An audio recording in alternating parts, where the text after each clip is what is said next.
Hi, can you guys hear me? Yes, I can hear you loud and clear. Thank you, thank you. You know, Good when it gets to afternoon. these things, you'll have prepared all day. Then when Yes. you're supposed to speak, you start looking for your mute button. It disappears right in your face. Oh, I can imagine. It happens all the time. Hey, hi. So we Nice to would see you here. we would start in a minute. I joined the other group, by the way, so I just came out of the session as well. Oh, okay, that's nice. So good afternoon, everybody. Welcome to the Gender Workplace Policy. And today, Belinda will be taking us on this section. Belinda Ikazoboh is the GM Business Transformation Shell. Belinda, over to you. Thank you very much, and I hope you can hear me and see me. Yes, I can hear you. Yes, I can hear you and see you. Thank you. Fantastic. Good afternoon, ladies and gentlemen. I'm very excited about this topic, gender mainstreaming, building policies that foster diversity within organizations. I'm equally excited about the panel members who collectively have over 80 years experience working in various parts of the energy sector. So they're well placed to shed light on this topic. And by the way, all of them look younger than 35. So I'm trying to reconcile, 80 years experience and the way they look. It's fantastic. So allow me to do a very quick intro. I'm going to start with Tari Akhibi even. She's the General Manager, Human Resources and Corporate Services at Waltersmith Petroman Oil Limited. We have on the panel, Olasimbo Sojinrin, who's the Country Director for Solar Sisters. Next, we have Olukayode Ogunleye, who's the Vice President, Human Resources, Shell Companies in Nigeria, and we'd just like to call him K. And finally, I'm not sure he's yet on the panel, but I'll introduce him and hopefully he will come on. Adeoye Fadeyibi, who's the Managing Director, Eco Electric Distribution Company. And as Anita said, I'm quite pleased to be your moderator for this session. So guys, we only have, I think, 30 to 45 minutes. So we're going to get straight into it. And I hope you're very excited as I am, because I'm going to start firing you straight with questions. So the first question I'm going to ask is for everyone on this, on the panel. And I would like you to share an example of a policy, maybe a radical policy that fosters diversity and inclusion in your organization. I'll kick off with you, Tari. Okay, thanks. Thanks, Belinda, and thanks for the organizers. Thank you for having me here. I'm very grateful for that. In terms of policies, to be honest, what I will talk about is not necessarily a policy, but it's a practice. So my CEO, Chike, was here earlier in the day. So he is literally a gender mainstreaming officer. And I think that's a very unique and untypical practice actually in the oil and gas industry. He is very focused about it, both externally and even within the organization. He champions it very, very, very actively. He always asks for the numbers, as it were, how are numbers going, what are our female numbers looking like, right down from our recruitment all the way up. So for me, it's not a policy, but it's a very interesting practice, which has really, really worked for us in our organization. All the other policies, we do have them, but for me, that's really untypical and actually quite unique. Thanks, Tari. It's great to see a leader who's showing real interest in asking the right questions. I'll come to you, Kay. Same question, a policy that fosters diversity and inclusion in your organization. Thank you again. Just like Tari, a great privilege to be part of this session. A lot of good work you guys are doing.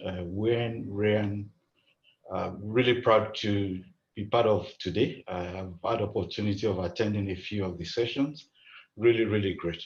I think one that readily comes to my mind is actually a very generic policy, and I call it international mobility policy. I work for Shell, and as you well know, we're a true multinational in the true sense of it. We operate in 70 plus countries around the world, 90,000 staff. Through this policy, we are able to actually tap on the power of 90,000 people all across the world, diverse group, different cultural background, as you may well imagine. Basically, it comes in different forms, long-term international assignments, which could typically be about 4 years. We've got the short-term international assignments, a year plus. There are also, under that framework, business visits, whereas you could shuttle 6 weeks, 7 weeks, go into work, come back. And recently, we see quite a lot of opportunity for virtual roles as well as part of that overall scheme, which I think it's essentially great. It's actually an incredible journey of knowledge sharing, of understanding, of growth, as you may imagine. At the macro level, in terms of diversity and inclusion, almost, if you think of the population of the folks we have on long-term international assignment currently, 28% of these people are female, which I think it is good.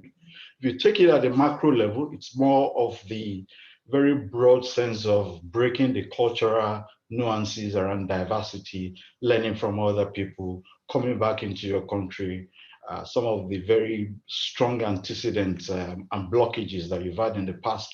This just helps you to break through. Back to you, Belinda. No, thank you very much, Kay. And I really like what you say about, you know, the international mobility policy that allows us to break cultural nuances and also moving into virtual roles that create even more opportunities. Olasimbo, from your perspective as a country director, it'd be good to just get your views on the same question, you know, a policy in your organization that you're driving to foster that diversity and inclusion. All right, thank you, Belinda. Thank you everyone at WIRN and RIAN for this opportunity as well. For us, is like the very first basic policy that I think every organization should have, which is the non-discrimination and equal employment opportunity policy, which I think is actually essential.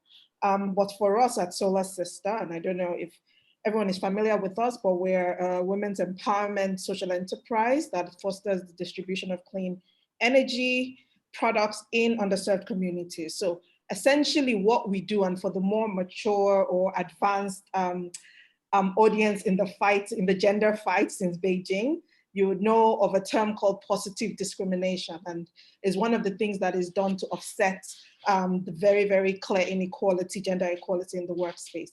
So for us at Solar Sister, we are positively adding more women to the green workforce, ensuring that we are building a group of a workforce that is green, that has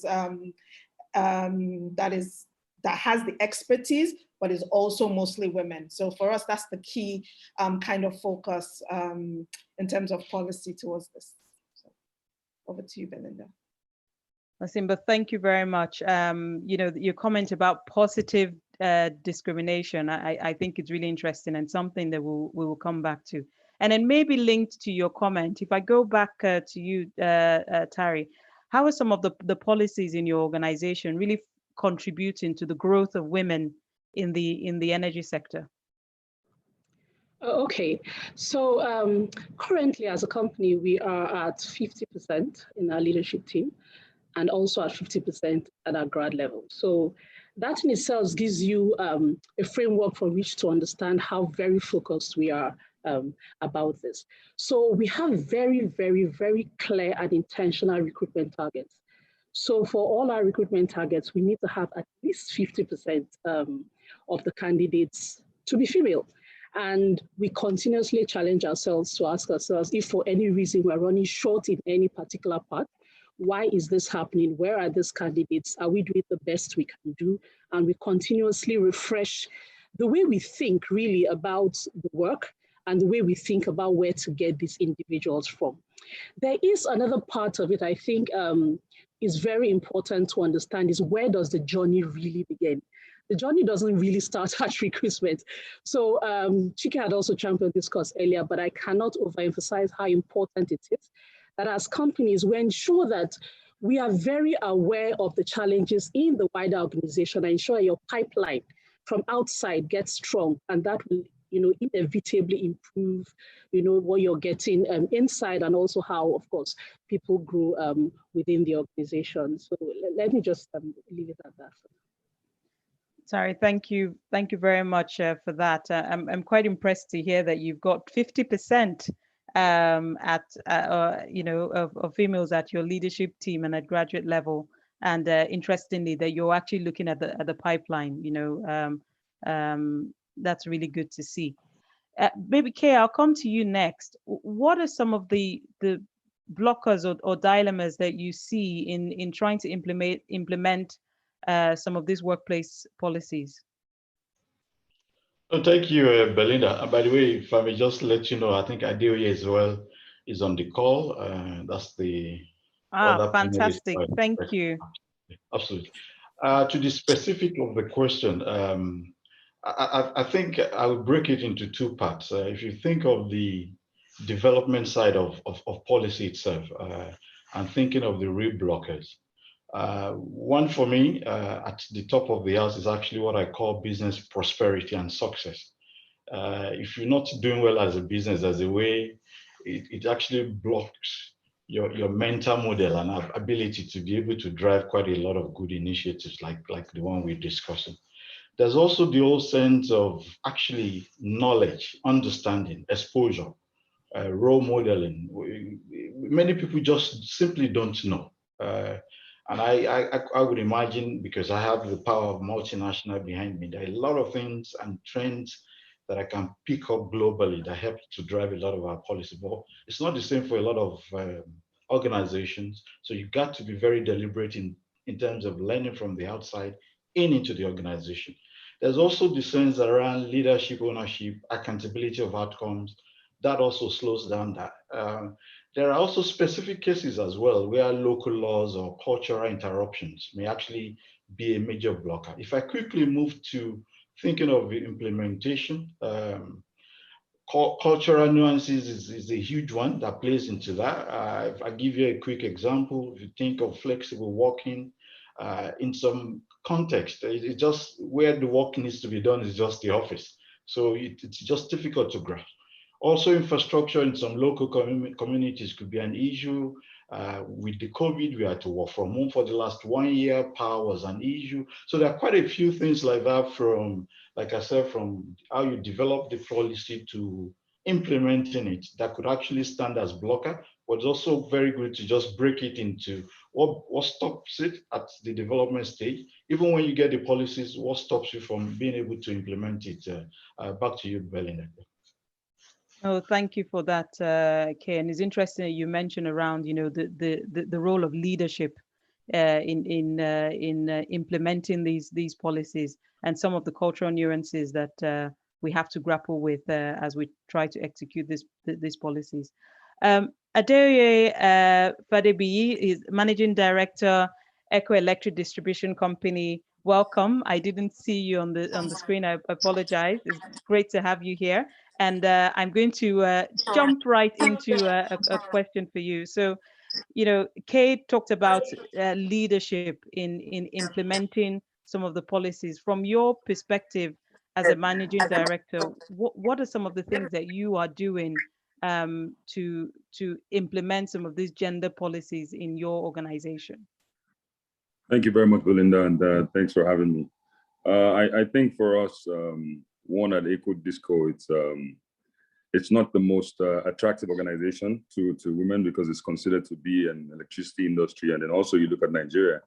But at management level, I'm happy to say, of course, like most people here, we're about 40% when we talk about the C-suite managers, which is really the chiefs in the company. And they're not there, like I always say, they're not there as a favor. I think they pull their weight and they really contribute to the success of the organization. So I think in identifying a policy, i.e. like the equal employment opportunity and ensuring diversity, I think one, the need for a policy sometimes is overstated. I mean, what you see is that a lot of people, we try to just create a policy to solve a general problem or general problems as we think. But I think being able to, once you create these policies, revisiting them all the time, ensures you're able to to communicate to staff. So I think communication becomes the next key big issue. What I see with policies that we set out there is that once we roll it out, it's seen by people and then they never revisit it. So it then becomes hard to make a culture of it. So we try to communicate it. We try to use as in technology to ensure that staff know where to go, look at these policies again, ask questions about the policy, and then even have some sort of, I don't want to call it training around the policy, but while it's a guideline, have refreshers to make sure that people revisit it. So in my opinion, that would be a way to go. Thank you very much for that. And again, quite pleased to hear about, the percentage of women and diversity you have in your organization. Olasimbo, if I come to you, to same question that I asked Kay, what are some of the blockers or dilemmas in implementing some of the workplace policies? You clearly had some success there, and you talked about being intentional, but it'd be great to hear from you some of the things that have gotten in the way and how you've addressed those. All right, thank you. Yeah, so just like Adeoye said, it's one thing to have the policy, it's another thing for it to be followed through, to be implemented. And for me, something even more important, or should I say more practical than a policy, is a practice. So ensuring that there are these practices, this gender, and I'll add social inclusion as well, gender and social inclusion practices that are entrenched throughout the organization. So for us, the blockers, as I said, we're really intentional about ensuring that we are contributing to the green workforce, to women being in that workforce and leading that workforce. So we have kind of like a ratio of 80 to almost close to 90% women workforce. It's very deliberate, it's intentional. And in management level C-suite, that even goes higher. So it's something that we do, it's something that we practice. And even when you go to our entrepreneurs as well, the same thing, our ratio never goes less than 80% women to men. And, as with our name, Solar Sister, we have a very dual purpose. So it's solar representing the clean energy, but it's sister definitely representing the women empowerment piece. So it's something that we try and entrench through all the things that we do. But I wanted to just focus a bit on the practices. So of course, there are a lot of policies, and they're endless. So they're maternity leave, harassment, sexual exploitation, so many of these gender policies that are best practices and organizations should go and should have. But when you come to practices, you start looking at things like equal pay and, how are you ensuring that you're reviewing, you're assessing the pay of your workforce, for instance. How are you taking steps, deliberate steps to include women or to target like marginalized groups? So even in the hiring, how are you looking at your hiring committee and ensuring that it's diverse and you're able to see beyond the things that you currently do? And if you're familiar with this expression, how do you get on the balcony, like kind of stand away from what you do every day and take a critical look at what your practices are as an organization and continue to review this? So these are part of some of the things that we try to do. So from time to time, we would have a management session that kind of looks at our practices and, try and get it from a balcony lens of how do we ensure that we are ticking not just ticking the box in terms of policy, but also entrenching that policy in practices. Thank you very much for that. I really like what you said about your management sessions to review the practices and go beyond just the policy to see how that's working. Tari, I'm going to come to you next, so be prepared for this one because I'm going to be a bit controversial. So the late Supreme Court Justice, late Ruth Ginsburg, made a quote, as this quote that goes around, that women belong in all places where decisions are made. We've talked a bit about, the percentage, 28% in Shell female, 40-50% in Waltersmith.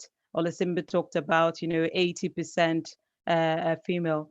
But what deliberate policies or practices do you have to make sure you've got female members at board levels leading organizations?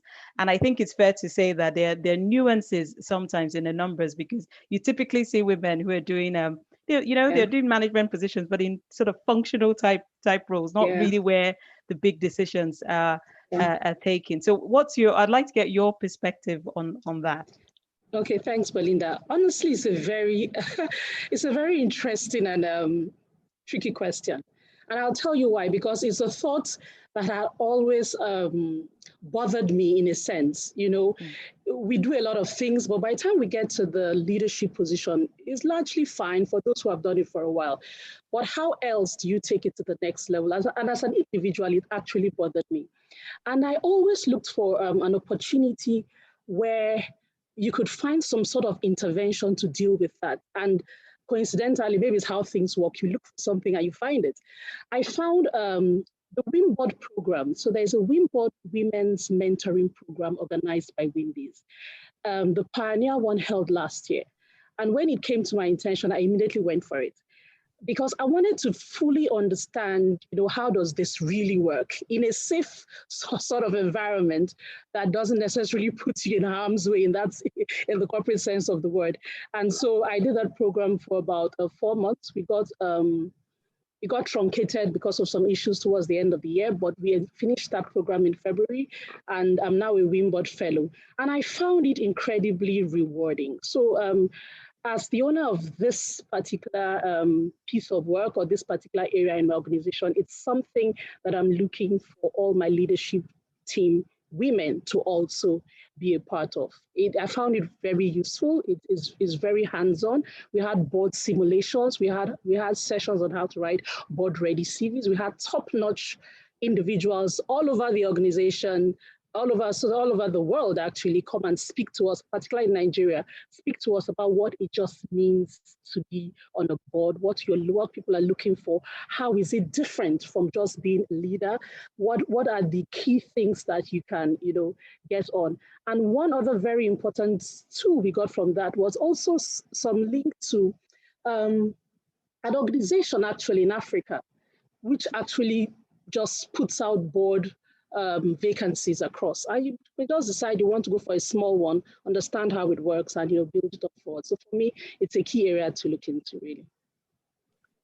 Thank you, Tari. And Kay, I'm going to ask the same question. For an organization that is as big as Shell, some of the deliberate policies or your perspective of what needs to happen.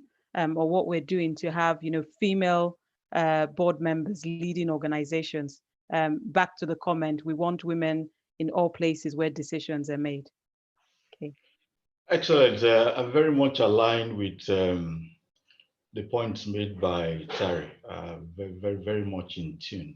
I would actually polarize this a little bit, that beyond actually just the board membership, I would rather rephrase it to say, how do we get women in more senior positions, including board membership? Because I work for Shell at the Royal Dutch Shell level. We are 50% women, but that could, in a way, understate the challenge ahead. If you do not think of the 90,000 people, the 15,000 top end of the house, and how we deliberately get women into those positions. In Nigeria, I run a company of about 2,700 people. I still have 21% female. Clearly, we've got a 50% target as well as far as recruitment is concerned, with actually emphasis on technical recruitment. So there are a few things that I think you can do to just build up. One is the recruitment, and a few of my colleagues on the call have mentioned that. I think it is important. There's also the concept of a broken rung, is called, where even when you bring a lot of people in at the entry level, a number of people hardly ever breaks into managerial positions or more senior positions. So you also have to be very deliberate in terms of how you pull people through into senior positions. There needs to be active mentoring. And like the same woman you were mentioning, Ruth, talked about be strong in what you believe in, but we want to do it in a way as well that allows other people to follow you in that respect. So we create allies even among men so that we can continue to pull women through. And of course, a lot of flexibility around workplace, as we have seen from COVID, a lot of research. It's actually a fear of not being drawn back for the progress we've made, because the effect long term we think will be more on women. A lot of people will make choices about not continuing to work and a whole lot of other things. So we need to be very deliberate beyond continuation of the journey where we've been on, but also relaunching quite a lot of the initiatives just to make sure we continue to drive this through. And obviously, once the pipeline is healthy, I believe at some point it will show up at the top of the house as well. Back to you, Belinda. Thank you, Kay. And I think, you know, a few of the things that all of you are talking about is clearly resonating with a number of people who have joined in the session. Thank you so much for your comments. You know, someone has said, you know, really looking at sort of practices and being very deliberate is fantastic. Tari, they liked the comment about, you know, some of the deliberate steps around the mentoring and looking at board vacancies. The comment made that's absolutely brilliant, and that's great. And I think, Kay, to your comment around looking at the entry level and that male allyship, right, as well, to really pull through. And so I'll go to you, Adeoye, because we're good to get your views and your comments around male allyship. Are there some of the things that you are doing in that space to really have that pull through of women into your organization?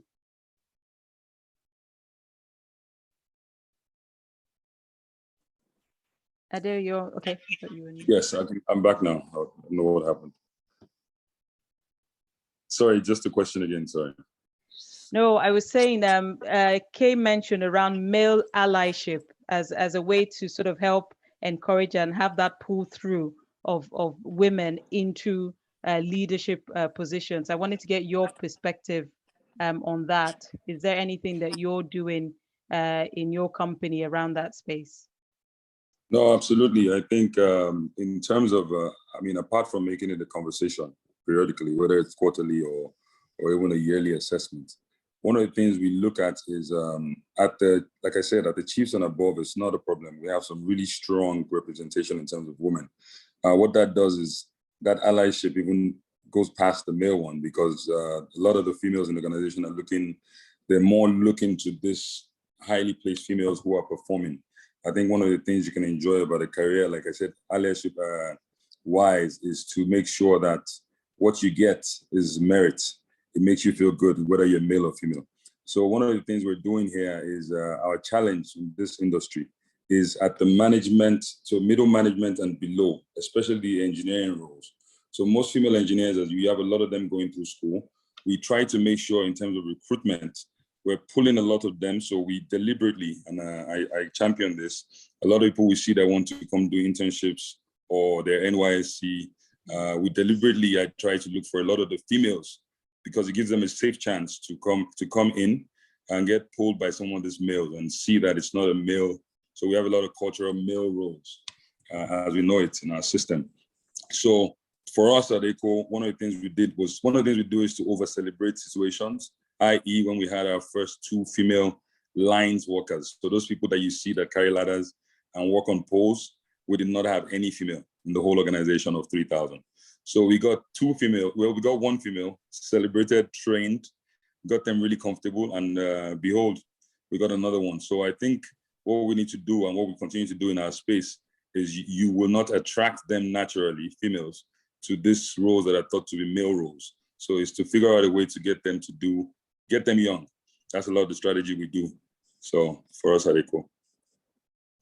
Thank you very much for that. I think very important point that you make, that you know, it's not, we have to get them young. We have to work this at the foundational stage. And I think that there's a question actually someone has asked specifically around that. You know, what efforts are leading companies taking to reduce the gap at foundational stage? You talked about internship, you talked about your NYSC.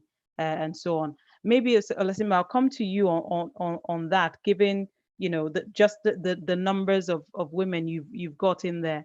What are some of the things that you are doing sort of at the foundation stage to help close this gap and bring women through? Right. So for us, I mean, similar things. We have internship positions. We also have quite a number of associate positions which are available for women at the beginning of their career. I think we really recognize that the pool, the expertise pool, is one that we need to groom. So groom it from kind of like internship, associateship, all the way to senior management. So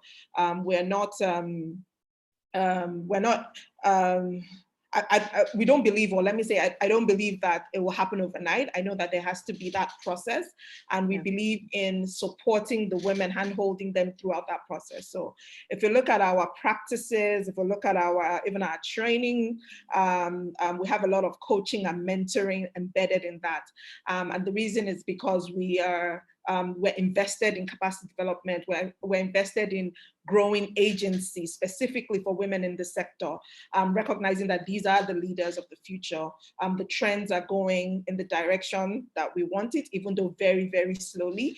But we need to continue to build that pipeline and invest in that pipeline. One of our taglines is that investing in a woman is not just the right thing to do, it's the smart thing to do. So economically, and a lot of panelists on this session have buttressed the point of the importance of utilizing half of the workforce or half of a country's population, which is female. So yeah, really recognizing that fact and building kind of from the entry level up until managerial level. But that is at the organizational level. We also recognize women in STEM, girls in STEM. So that's also something that we know that is key. And also mentoring, as I said, ensuring that other women in the space, younger women in the space, are able to have this, are literally able to have the space to grow into. So over to you. Oh, thank you for that. Some of the words that you used really echoed and resonated with me. So and I think a few of the panelists have said the same. That hand-holding, training, coaching, mentoring, being invested. It almost feels like it's personal. That's how it comes across to get it right. And then understanding that having diversity is not just the right thing to do. It's a business. It makes you money. And that's how we need to look at it. Now, I know we've been talking a lot about women, but I want to pivot a little bit to the men and policies that support men to be more hands-on and participate in growing family responsibilities, because actually that flexibility also helps women to thrive in the workplace. So Tari, maybe to you, what are some of the deliberate policies that are in place to help men who want to be more hands-on and take on more of the family responsibilities? Okay, thanks, Belinda. To answer that question, sometimes we tend to polarize this issue: men versus women, women versus men. But at the end of the day, we're all human beings that just want to work and live well, right? So I think it's important that organizations understand that the issue of diversity in its full scope is not a single event. It's an ecosystem. It's an ecosystem that ensures that nobody's disadvantaged. I think at the heart of it, that's really what it is. An ecosystem that ensures that everyone has a say, everyone has equal opportunities. And at the end of the day, like who would say our sustainable development goals are really, really met. So instead of talking about a specific policy, I mean, as an organization, and I imagine most organizations, we have flexi work, we have paternity leaves and all of that. But what I'd rather talk about is maintaining an atmosphere of flexibility within the organization and actively championing it as a leadership team, as an HR person. What that does for you is it gives everybody the sense of equality. It gives everybody the sense of I will be heard if I have an issue on this. In our company specifically, because it's a small to growing company, and I have been privileged to be with it while in its growth spurt. So it is something that I'm very keen on ensuring that continues to happen. That people understand that we are literally building this thing as we go. You have an issue, let's hear about it. Let's work it.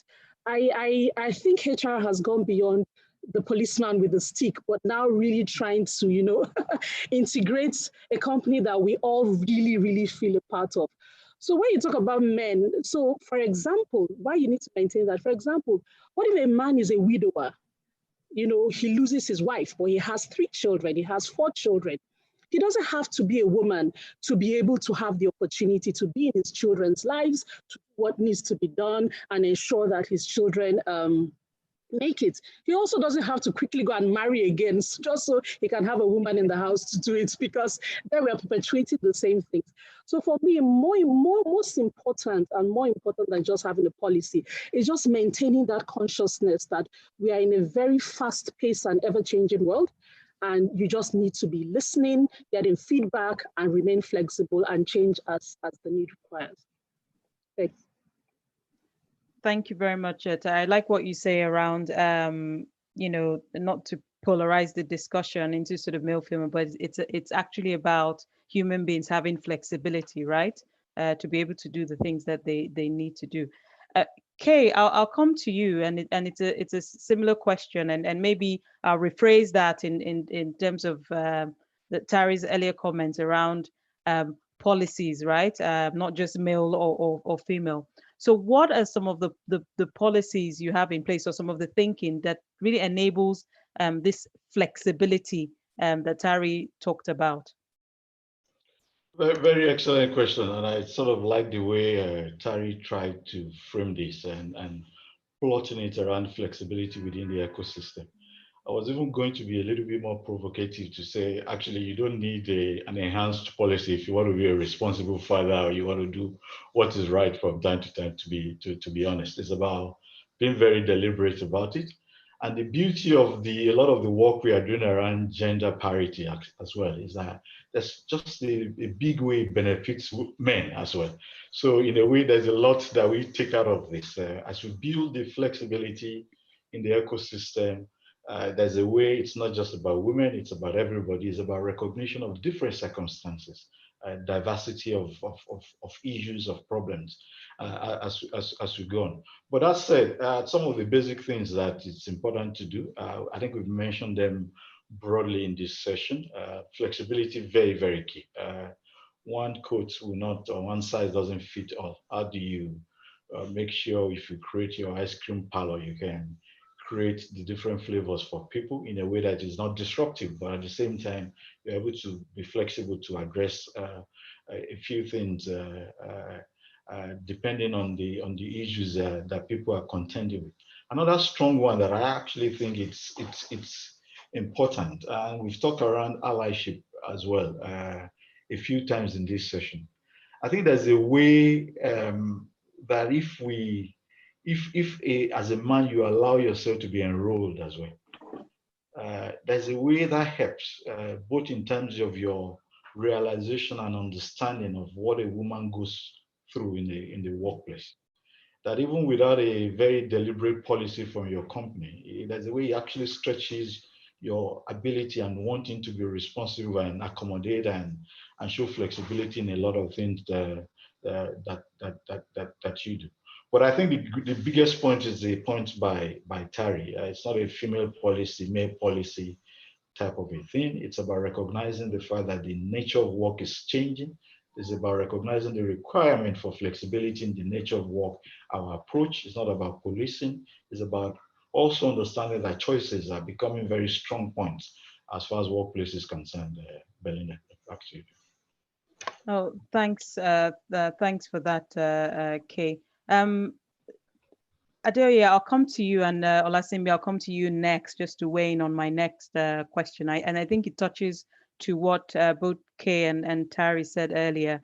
As the world changes, right? Some of the policies and practices, need to adjust to that. So how do you make sure, Adeoye, that your policies remain sort of relevant and inclusive as your employee demography changes, or even as conditions change? Absolutely. Thank you. I think for us, we're still, as conditions change or as demography changes, I think one of the things we do is, one, I try to, champion it myself, which when I say champion it, the first thing is to make sure that we understand. I try to solve, I think it matters. I think leadership matters. I think the way you see problems, I think the first thing is to mentally, not personally tell yourself that being a woman is not a handicap. And that allows you to engage them at very, very, you don't, as an organization, you don't want to engage females as just thinking that they're females. Engage them like you would engage male people. Task them like you would task the males in your organization. So when then the HR is able to then take it from there and look at, are people adhering to these policies? Are we recruiting accordingly? If we find an influx, for example, of females that are going to universities to study technical courses or other courses, whether it's that might be applicable to your organization, that is a change in demography. That is a change in, so where you're seeing more of an influx in a particular year, how do you make sure that training is adapted so that, for example, policies around parenting, especially if they're young, they're likely to be starting families, how do you ensure that leave periods, how do you ensure that there's flexibility in terms of, wedding anniversaries and things like that. So those are all things that we try to work to. And as you change it, luckily for us, I don't think a lot changes every month. I think it changes periodically. So as that happens, I think we have a pretty flexible, I would say that we have a nimble team, especially a lot of young, both males and females at management levels.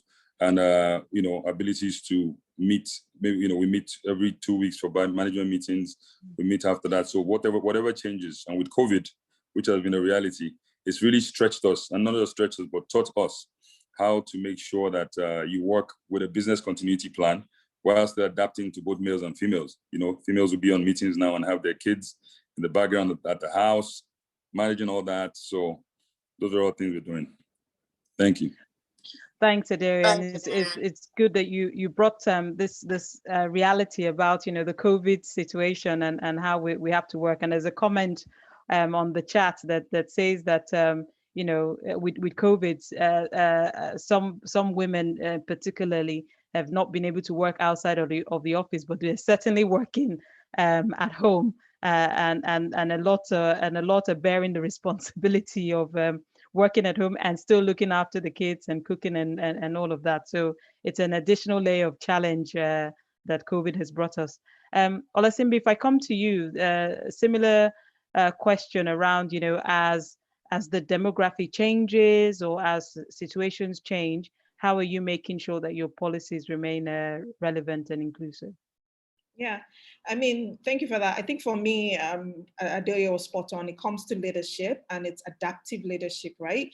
So you need to be able to adapt to what's currently going on. And beyond that, for us, it's also moral leadership.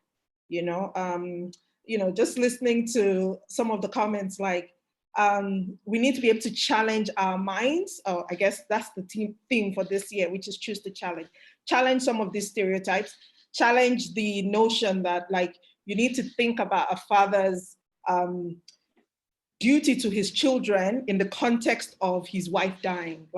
Really, the two parents have the full responsibility of caring for that child, and begin to start to challenge some of these stereotypes and some of these practices, and that also, we see this in policy as well, because for years and years and years, we've practiced these policies in this certain way. It's kind of difficult to see it in a different light. So we're in a world where things are disruptive, things are transformative.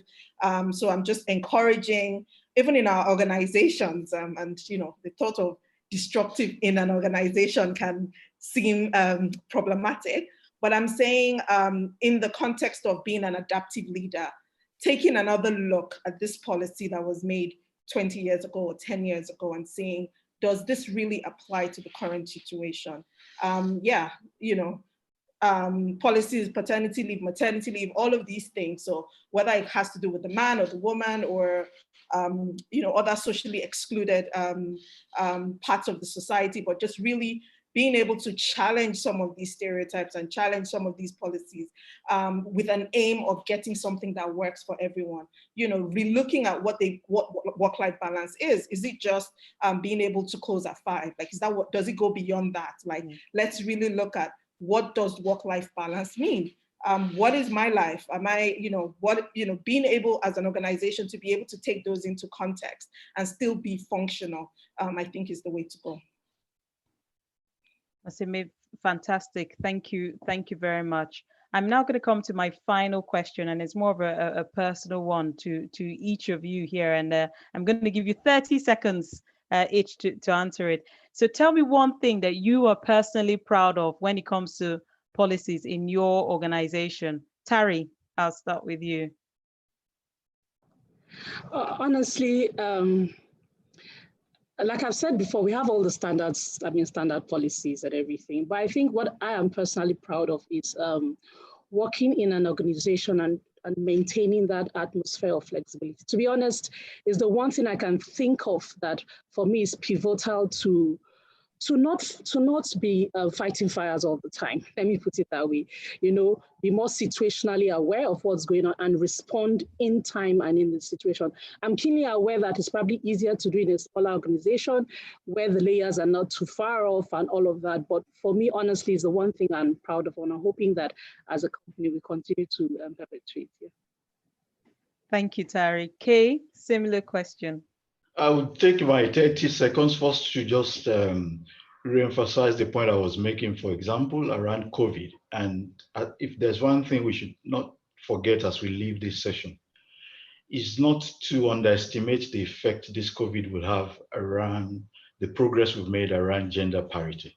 So that's the first point for me. And to the specifics of your question, I think a few words runs in my mind that I'm proud of. I think in Shell where I work, I think our policies are inclusive. I think it's deliberate to a very large extent. And it's to the last point, question about changing to the dynamics of the society. I think it's also evolving as well. It's responding if there are big events like Black Lives Matters, Me Too, COVID, and you think you can just keep quiet and go on just like you've done. It would actually be irresponsible, would be my comment, Belinda. I'm back to you. Thank you for that. Adeoye, one thing Absolutely. You're personally proud of. Yeah. Absolutely. I think I'm most personally proud of the fact that myself and the team have been able to move policy from being just a shelf item or a book to being a culture change tool. The ability to ensure that people are driven to understand that the policy is not just set, signed, and moved, which is what was happening. I think my team is able to now, we're able to understand that we can move, we can change, we can adapt, like Tari was saying earlier, to change. And it helped us a lot, especially with this business continuity plan. I could not do anything but just sit and smile and watch how people were using policies to decide who would come to work, who was at risk. The pregnant woman should stay at home. You know, I mean, I saw things moving fast only because, like I said, we have been able to change this mindset. Thank you. Thank you very much. Olasimbo? Yeah, I think for us, I'm just really proud of, should I say, our practice of moral leadership within the organization, and also the deliberate focus of recruiting women.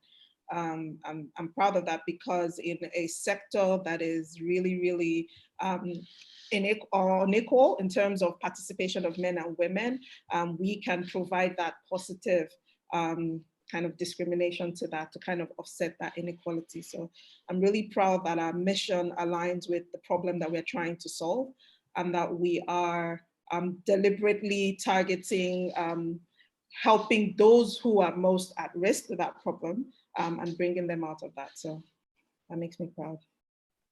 Thank you. Time flies when you're having fantastic conversations, and we're at time. I just want to thank you all for your insights, your inputs, and fantastic discussions. Thank you very much. Thank you, Belinda. Neta, back to you. Thank you. Thank you. Thank you to all the amazing panelists. And in fact, I have gained a whole lot from everyone's speech. So we would head into the next section, which is the charter. So we would kindly exit here and go to the charter. Thank you everyone. so much. Thank you. Bye. Yeah, bye. Bye. Bye, everyone.